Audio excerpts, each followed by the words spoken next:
एक छोटे से गांव में रामू नाम का एक गरीब लड़का रहता था। उसका घर मिट्टी का था, छत पर फूस लगी थी और दरवाजे के बाहर एक पुराना पीपल का पेड़ खड़ा रहता था। रामू के परिवार में उसकी माँ सीता, पिता हरिहर, छोटी बहन गुड़िया और छोटा भाई मोनू थे। रामू के पिता हरिहर बहुत दिनों से बीमार थे। वो ज्यादातर समय घर के अंदर खाट पर लेटे या बैठे रहते थे। माँ पास बैठकर उनके पैरों में तेल लगाती रहती और बच्चे चुपचाप आपस में बातें करते। एक शाम घर के अंदर सब बैठे थे।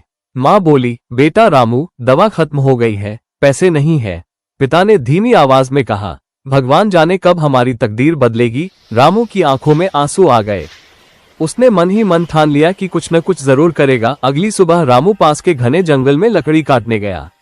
जंगल बहुत शांत था, पक्षियों की आवाज गूंज रही थी। अचानक उसे एक पुराना चमकता हुआ बांस दिखा। जैसे ही उसने उसे उठाया, वो बांस जादुई बांसुरी में बदल गया। तभी हवा में एक मीठी आवाज गूंजी, ये बांसुरी सच्चे दिल वाले को मिली है, इसे बजाओ पर लालच मत करना। रामू ने धीरे से बांसुरी बजाई, स्वर और चमत्कार हो गया।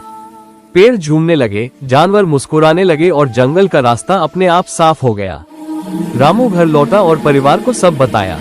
माँ, बहन, भाई सब हैरान रह गए। रामू ने पिता के पास बैठकर बांसुरी बजाई और कुछ ही देर में पिता की तबीयत सुधरने लगी। वो सीधा बैठ गए। पिता बोले, बेटा, ये चमत्कार नहीं, तेरे अच्छे दिल की ताकत है। गांव वाले भी ये देखकर हैरान रह गए। रामू ने बांसुरी से सबकी मदद की, बीमार ठीक हुए, फसलें लहलहाई, लोग खुश रहने लगे। लेकिन रामू कभी घमंडी नहीं बना। एक दिन बांसुरी की आवाज हवा में घुल गई और वो साधारण बांस बन गई।